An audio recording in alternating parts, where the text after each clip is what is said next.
Hello students, welcome to online study program of Carmel School. Now we will see the second part from social and political life. Listen carefully. Now let us try and understand the ways in which the above points get translated into certain ideals and rules by studying some key features of the Indian Constitution. तो अब हम देखेंगे कि हमारा जो Indian constitution है यानी भारतीय संविधान है उसके कुछ ऐसे मुख्य रूप जिनको अब हम पढ़ेंगे और उनके जो पॉइंट्स दिए गए हैं उसके खास जो आदर्श है उनके नियमों के रूप को भी हम किस तरह सीख सकते हैं. The Indian Constitution key features. By the beginning of the 20th century, the Indian national movement had been active in the struggle for independence from British rule for several decades. During the freedom struggle, the nationalists had devoted a great deal of time to imagining and planning what a free India would be like. Under the British, they had been forced to obey rules that they had very little role in making. The long experience of authoritarian rule under the colonial state convinced Indians that free India should be a democracy in which everyone should be treated equally and be allowed to participate in government. What remained to be done then was to work out the ways in which a democratic government would be set up in India and the rules that would determine its functioning. This was done not by one person but by a group of around 300 people who became members of the Constituent Assembly in 1946 and who met periodically for the next 3 years to write India's Constitution. अब 20वीं सदी यानी 20th century तक आते आते हमारा जो Indian national movement यानी भारतीय राष्ट्रीय जो आंदोलन है वो कई दशक पुराना हो चुका था और आज़ादी के संघर्ष के दौरान राष्ट्रवादियों ने इस बात पर काफ़ी विचार किया था कि स्वतंत्र भारत किस तरह का होना चाहिए. ब्रिटिश रूल के अंतर्गत उन्हें जिन नियमों का जिन रूल्स को उन्हें मानना पड़ता था वो उन्होंने खुद नहीं बनाए थे, लेकिन इस राज्य के लंबे अत्याचारी शासन ने भारतीयों के सामने इतना ज़रूर स्पष्ट कर दिया था कि स्वतंत्र भारत को एक लोकतांत्रिक देश होना चाहिए. उसमें हर एक नागरिक को समान माना जाएगा और सभी को सरकार में हिस्सेदारी का अधिकार होगा. इसके बाद यह तय करना था कि सरकार का गठन जो है वो भारत में लोकतांत्रिक रूप से कैसे किया जाए और उसके कामकाज के नियम क्या होंगे. ये काम किसी एक आदमी के वश का नहीं था. इसमें लगभग 300 लोगों ने योगदान दिया जो 1946 में गठित की गई संविधान सभा या फिर जिसको हम कहते हैं कॉन्स्टिट्यूएंट असेंबली उनके जो मेंबर थे और भावी संविधान के निर्माण के लिए अगले 3 साल तक संविधान सभा की बैठकें होती रही. These members of the Constituent Assembly had a huge task before them. The country was made up of several different communities who spoke different languages, belonged to different religions, and had distinct cultures. Also, when the Constitution was being written, India was going through considerable turmoil. The partition of the country into India and Pakistan was imminent. Some of the princely states remained undecided about their future, and the socio-economic condition of the vast mass of people appeared dismal. All of these issues placed on the minds of the members of the Constituent Assembly as they drafted the Constitution. They rose to the occasion and gave this country a visionary document that reflects a respect for maintaining diversity while preserving national unity. The final document also reflects their concern for eradicating poverty through socio-economic reforms as well as emphasizing the crucial role the people can play in choosing their representatives. तो constituent assembly के जो members थे उनके सामने बहुत बड़ी जिम्मेदारी थी हमारे देश में कई कम्युनिटीज थे, उनकी न तो भाषा एक थी, न धर्म था और न ही संस्कृति थी। वैसे भी जब संविधान लिखा जा रहा था उस समय हमारा देश भारी उथल पुथल से गुजर रहा था। भारत और पाकिस्तान का बंटवारा लगभग तय हो चुका था और कुछ रियासतें ऐसी थी जो तय नहीं कर पा रही थी कि उनका भविष्य क्या होगा, वे किधर जाएंगे, और जनता की सामाजिक आर्थिक स्थिति बहुत ही भयानक यानी हॉरेबल थी। संविधान सभा के सदस्यों के सामने ये सारे मुद्दे थे, लेकिन उन्होंने अपने इस ऐतिहासिक दायित्व को बहादुरी से पूरा किया और देश को एक ऐसा दस्तावेज यानी ऐसा डॉक्यूमेंट उन्होंने बनाया और जिससे राष्ट्रीय एकता को बनाए रखते हुए वीरता के प्रति गहरा सम्मान दिखाई देता है। उन्होंने जो दस्तावेज तैयार किया, जो डॉक्यूमेंट उन्होंने बनाया, उसमें सामाजिक आर्थिक सुधारों के जरिए गरीबी को मिटाना और जनप्रतिनिधियों के चयन में जनता की महत्वपूर्ण भूमिका पर काफी जोर दिया गया है। Listed below are the key features of the Indian Constitution. While reading these, keep in mind the above mentioned concerns of diversity, unity, socio-economic reform, and representation that the authors of this document were grappling with. Try and understand the ways in which they try to balance these concerns with their commitment to transforming independent India into a strong democratic society. तो अब आगे जो Indian constitution है उसके कुछ ऐसे points को लिखा गया है। इन बातों को पढ़ते हुए जो विविधता है, एकता है, सामाजिक आर्थिक सुधार और जो प्रतिनिधित्व है उसके संबंध में बहुत सारी चिंताएं लगातार ध्यान में रखी गई और जिनसे इस डॉक्यूमेंट को लिखने वाले जूझ रहे थे। और इसे समझने की कोशिश कीजिए कि उन्होंने एक आज़ाद भारत को एक शक्तिशाली लोकतांत्रिक समाज बनाने के जो उनका जो एम था, उनका जो उद्देश्य था, उसको पूरा करने के साथ इन सारी चिंताओं को किस तरह से हल किया। Now, federalism. This refers to the existence of more than one level of government in the country. In India, we have governments at the state level and at the center. Panchayati Raj is the third tier of government and you have read about this in your class 6th book. We looked at the functioning of the state government in your class 7th book and this year we will read more about the central government. The vast number of communities in India meant that system of government needed to be devised that did not involve only persons sitting in the capital city of New Delhi and making decisions for everyone. अब इसका मतलब है कि देश में एक से ज़्यादा लेवल की जो गवर्नमेंट है उसका होना। हमारे देश में स्टेट लेवल पर भी सरकारें हैं और नेशनल लेवल पर भी है। पंचायती राज इस शासन का थर्ड पार्ट है, मतलब थर्ड लेवल है, जिसके बारे में आप 6th क्लास में पढ़ चुके हैं और 7th क्लास में उस बुक में आपने पढ़ा कि स्टेट लेवल की जो गवर्नमेंट है उसका कामकाज क्या होता है। अब इस साल हम नेशनल लेवल यानी सेंट्रल लेवल की जो गवर्नमेंट है उसके बारे में ज़्यादा पढ़ेंगे। अब इंडिया में इतनी सारी अलग अलग कम्युनिटीज़ का होना, इसका सीधा मतलब यह था कि यहाँ शासन की एक ऐसी व्यवस्था, ऐसा सिस्टम होना चाहिए जिसमें राजधानी दिल्ली में बैठे कुछ लोग ही पूरे देश के फैसले न लेने लगे।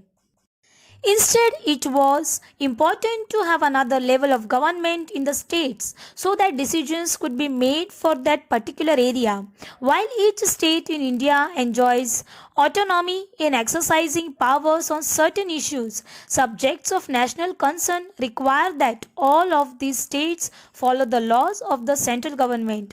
The Constitution contains lists that detail the issues that each tier of government can make laws on. In addition, the Constitution also specifies where each tier of government can get the money from for the work that it does. Under federalism, the states are not merely agents of the federal government but draw their authority from the Constitution as well. All persons in India are governed by laws and policies made by each of these levels of government. तो इसीलिए जो प्रांतीय level यानी स्तर थे उस पर भी सरकार की जो सिस्टम है उसको बनाया गया ताकि हर इलाकों के हिसाब से अलग अलग फैसले भी लिए जा सके। भारत के सभी स्टेट्स को कुछ मुद्दों पर फैसले लेने का स्वतंत्र है और अधिकार भी है। राष्ट्रीय महत्व के सवालों पर सभी राज्यों को केंद्र सरकार द्वारा बनाए गए कानूनों को मानना पड़ता है और ये स्पष्टता के लिए संविधान में कुछ लिस्ट दी गई है जिनमें बताया गया है कि कौन से लेवल की सरकार किन मुद्दों पर कानून बना सकती है। इसके साथ संविधान यह भी तय करता है कि प्रत्येक लेवल की जो गवर्नमेंट है वो अपने काम के लिए पैसों का इंतजाम कहाँ से कर सकती है और फेडरलिज्म के अनुसार राज्य केवल केंद्रीय सरकार के प्रतिनिधि नहीं होते, उन्हें भी संविधान से ही अपनी ताकत और अधिकार मिलते हैं। भारत के सभी लोग इन सभी लेवल्स की गवर्नमेंट के द्वारा बनाए गए कानूनों और नीतियों के अंतर्गत आते हैं। Now, parliamentary form of government. The different tiers of government that you just read about consist of representatives who are elected by the people. Your class 7th book began with the story of Kanta who was standing in line to vote during an elections. तो government के सभी levels पर जो representative होते हैं उनका चुनाव लोग खुद ही करते हैं। अब क्लास 7th की बुक में शुरू में कांता की जो स्टोरी दी गई थी जो वोट डालने के लिए बड़ी सी लाइन में खड़ी है। The Constitution of India guarantees universal adult suffrage for all citizens. When they were making the Constitution, the members of the Constituent Assembly felt that the freedom struggle had prepared the masses for universal adult suffrage and that this would help encourage a democratic mindset and break the clutches of traditional caste, class, and gender hierarchies. This means that the people of India have a direct role in electing their representatives. Also, every citizen of the country, irrespective of his or her social background, can also contest in elections. These representatives are accountable to the people. You will read more about why representation is crucial to democratic functioning in Unit 2 of this book. अब Indian constitution ने अपने सभी citizens को, जितने भी adults हैं, उनको vote डालने का अधिकार दिया हुआ है। संविधान सभा यानी कॉन्स्टिट्यूएंट असेंबली के जो मेंबर है वो जब संविधान की रचना कर रहे थे तो उन्हें लगा कि स्वतंत्रता संघर्ष ने भारतीय जनता को जो अधिकार, मताधिकार का प्रयोग करने के योग्य बना दिया है और उन्हें विश्वास था कि इससे ना तो केवल डेमोक्रेसी सोच और तौर तरीकों को प्रोत्साहन मिलेगा बल्कि जाति, वर्ग, औरत मर्द के फर्क पर आधारित ऊंच नीच की जो बेड़ियां होती है उसको भी तोड़ दिया जा सकता है। सार्वभौमिक मताधिकार का मतलब है अपने प्रतिनिधियों के चुनाव में देश के सभी लोगों की सीधी भूमिका और इसके अलावा हर व्यक्ति खुद चुनाव भी लड़ सकता है, चाहे उसकी सामाजिक पृष्ठभूमि कैसी भी हो।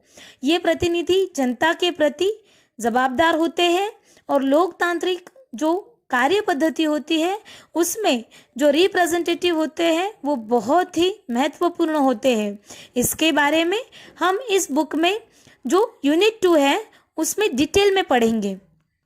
Now, separation of powers. According to the Constitution, there are 3 organs of government. These are the legislature, the executive, and the judiciary. The legislature refers to our elected representatives. The executive is a smaller group of people who are responsible for implementing laws and running the government. The judiciary, of which you will read more in Unit 3 of this book, refers to the system of courts in this country. In order to prevent the misuse of power by any one branch of government, the Constitution says that each of these organs should exercise different powers.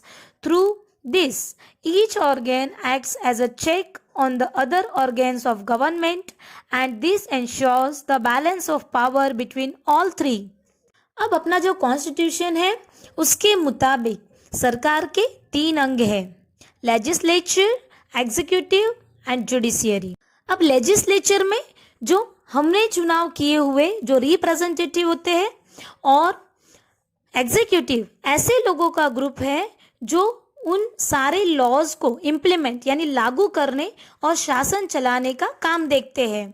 और judiciary यानी न्यायालय, और न्यायालयों की जो व्यवस्था है उसको न्यायपालिका कहा जाता है, जिसके बारे में आप इस बुक में यूनिट 3 में पढ़ेंगे। सरकार की किसी भी शाखा द्वारा सत्ता के दुरुपयोग को रोकने के लिए प्रावधान किया गया है और इन सभी अंगों की जो ताकत है यानी जो शक्तियां है, पावर्स है, एक दूसरे से अलग होती है। इन पावर्स के जो सेपरेशन यानी बंटवारे के आधार पर हर एक पार्ट को दूसरे पार्ट पर अंकुश रखना होता है और इस तरह तीनों अंगों के बीच सत्ता का संतुलन यानी बैलेंस बना रहता है। Now, fundamental rights. The section on fundamental rights has often been referred to as the conscience of the Indian Constitution. Colonial rule had created a certain suspicion of the state in the minds of the nationalists, and they wanted to ensure that a set of written rights would guard against the misuse of state power in independent India. Fundamental rights therefore protect citizens against the arbitrary and absolute exercise of power by the state. The Constitution thus guarantees the rights of individuals against the state as well as against other individuals.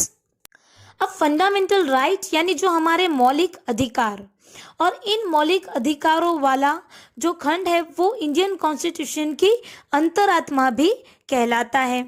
और उसके अलावा शासन ने राष्ट्रवादियों के दिमाग में राज्य के प्रति जो संदेह यानी जो डाउट का भाव पैदा किया था, इसलिए राष्ट्रवादी चाहते थे, राष्ट्रवादी यानी जो नेशनलिस्ट थे वो चाहते थे कि आज़ादी भारत में राज्य की सत्ता के दुरुपयोग से बचने के लिए कुछ ऐसे लिखित अधिकार होने चाहिए। लिहाजा जो फंडामेंटल राइट्स है वो देश के सभी सिटीजन्स को राज्य की सत्ता के मनमाने और निरंकुश इस्तेमाल से बचाते हैं। इस तरह संविधान राज्य और किसी भी व्यक्ति के सामने व्यक्तियों के अधिकारों की रक्षा करता है। मतलब ये जो रूल्स दिए हुए हैं, फंडामेंटल राइट्स दिए हुए, वो सभी के लिए एक जैसे हैं। Moreover, the various minority communities also expressed the need for the Constitution to include rights that would protect their groups. The Constitution therefore also guarantees the right of minorities against the majority. As Dr. B.R. Ambedkar had said about these fundamental rights, their object is twofold. The first objective is that every citizen must be in a position to claim those rights. And secondly, these rights must be binding upon every authority that has got the power to make laws. अब जो minorities थे वो भी चाहते थे कि constitution में ऐसे राइट्स यानी अधिकारों को शामिल किया जाए जो उनके ग्रुप की रक्षा कर सके, और इसका ही फलस्वरूप मतलब रिजल्ट ये हुआ कि जो मेजॉरिटी थी उनसे जो माइनॉरिटी के अधिकारों की रक्षा का आश्वासन भी संविधान में दिया गया। और इन फंडामेंटल राइट्स के बारे में डॉक्टर अंबेडकर ने कहा था कि इनका दो मतलब दोहरा उद्देश्य है। पहला, हर एक नागरिक ऐसी स्थिति में हो कि वह उनके अधिकारों के लिए दावेदारी कर सके, और दूसरा, ये अधिकार हर उस सत्ता और संस्था के लिए बाध्यकारी यानी बाइंड हो सकता है जिसे कानून बनाने का अधिकार दिया गया है। In addition to fundamental rights, the Constitution also has a section called Directive Principle of State Policy.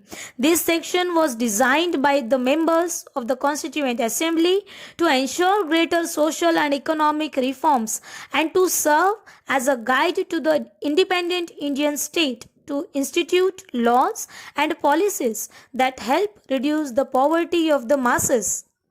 और इन फंडामेंटल राइट्स के अलावा हमारे कॉन्स्टिट्यूशन में एक ऐसे नीति निर्देशक तत्वों का भी शामिल किया गया है। संविधान सभा यानी कॉन्स्टिट्यूएंट असेंबली के जो मेंबर्स थे वो इसलिए इसे जोड़ना चाहते थे ताकि ज़्यादा सामाजिक और आर्थिक सुधार लाए जा सके।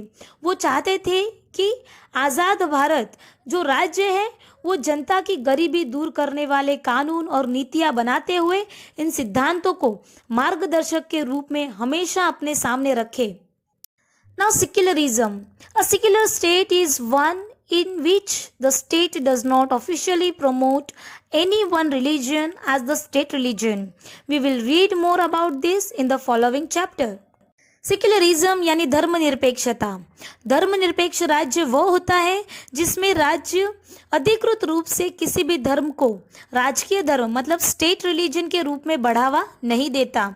इसके बारे में हम अगले चैप्टर में और डिटेल से पढ़ेंगे। You now understand the ways in which a country's history often determines the kind of constitution that a country adopts for itself. The constitution plays a crucial role in laying out the ideals that we would like all citizens of the country to adhere to, including the representatives that we elect to rule us. Just like in the game of football, a change of constitutive rules will affect the game. Indian Constitution has been amended over the years to reflect new concerns of the polity. Often a major change in the constitution means a change in the fundamental nature of the country. We saw this in the case of Nepal and how it needed to adopt a new constitution after it became a democracy. तो अब आप इस बात को समझने लगे होंगे कि कभी कभी देश का जो इतिहास है, जो हिस्ट्री है, वो ये तय कर देता है कि देश का संविधान कैसा होगा। संविधान उन आदर्शों को तय करने में एक महत्वपूर्ण भूमिका निभाता है जिन्हें हम अपने देश और अपने जो रिप्रेजेंटेटिव होते हैं उनके जरिए साकार करना चाहते हैं। जिस तरह फुटबॉल के रूल्स हम लोगों ने देखे, जैसे ही रूल्स बदलते ही खेल बदल जाता है, उसी तरह जिन देशों के संविधान में भारी बदलाव आ जाते हैं वहाँ देश का बुनियादी स्वरूप बदल जाता है। इसमें हमने नेपाल में यह एग्जाम्पल के तौर पर हमने देखा, वहाँ लोकतांत्रिक समाज बनाने की जरूरत के साथ एक नए संविधान की भी जरूरत पैदा हो गई थी। The different features of the Indian Constitution outlined above involve complicated ideas that are often not easy to grasp. Don't worry too much about this for the moment. In the rest of the book, as well as in your higher classes, you will read more about these different features of the Indian Constitution and understand more substantively what they mean. तो इस chapter में हम लोगों ने देखा जो Indian constitution है उनके कुछ मुख्य ऐसे पॉइंट्स, और उसके अलावा ये कई बार काफ़ी अलग तरह के हम लोगों को दिखाई देते हैं, मतलब उन्हें समझना बहुत ही मुश्किल हो जाता है। लेकिन अभी तुम लोगों को इतना ही पढ़ना है और आगे तुम लोग अगली क्लास में जाओगे और इस बुक में भी जो जितने चैप्टर्स दिए हुए हैं उसके अलग अलग पहलुओं के बारे में लगातार हम लोग सीखते जाएंगे और उनका अर्थ भी हम लोग, मतलब उनका जो मीनिंग है वो भी हम आसानी से डिटेल में जान पाएंगे। Okay, now we have completed this chapter. Thank you.